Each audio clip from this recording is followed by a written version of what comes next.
What's going on, guys? Been a little bit since I did my last video, but I wanted to show you this quick modification that I did to my Echo RB-60 spreader. Phenomenal spreader, but an issue that I noticed that I was having when I was adding whether it was fertilizer or seed, whatever it is, into the bin. Once you got to that little bottom part of the section of the spreader, it seemed to have a real tough time pushing it out through the openings. I know I've seen a couple of other modifications online, some people bolting a couple of little metal plates onto it, but I stumbled across this during one of the Home Depot reviews actually, and I figured that I'd give it a shot because it was pretty cheap and pretty easy to pull off. The only thing that I did was I picked up about a 5-foot piece of PEX piping, 3/4 inch opening, and I cut a couple of pieces out that I gauged would take me right to the border right there at the end where you see it. And I slid those into the arms that are on the agitator in the middle of the unit. And then I put a little bit of spray foam through the openings to help keep them in place.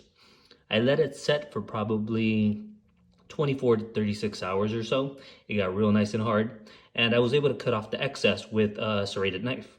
Super easy, and I was a little bit worried as to if it was going to adhere a little too tightly to the actual base of the spreader itself. I know that you would be able to tug at it and release it, but I didn't want to deal with the hassle and hopefully not impact the agitator at all. And I'm happy to report that I don't see any of those issues existing. The pieces that I cut, it looks like they go right up to the border where the seed or the fertilizer is going to be dropping into, and it enables it to push it right into those openings. If you see,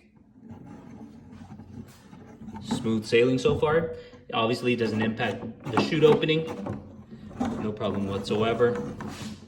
It looks like, fingers crossed, I have a functioning modification here. I'm gonna be spreading a little bit of fertilizer here in the next couple of weeks.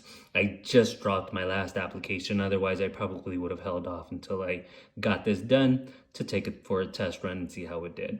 But I'll make sure and report back to let you guys know how it turned out. I don't anticipate any issues, and plus that spray foam is water resistant, so I don't think I should have any issues hosing the unit down once I'm done.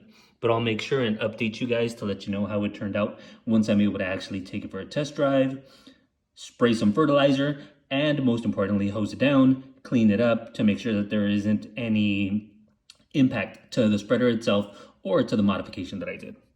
Thanks, guys.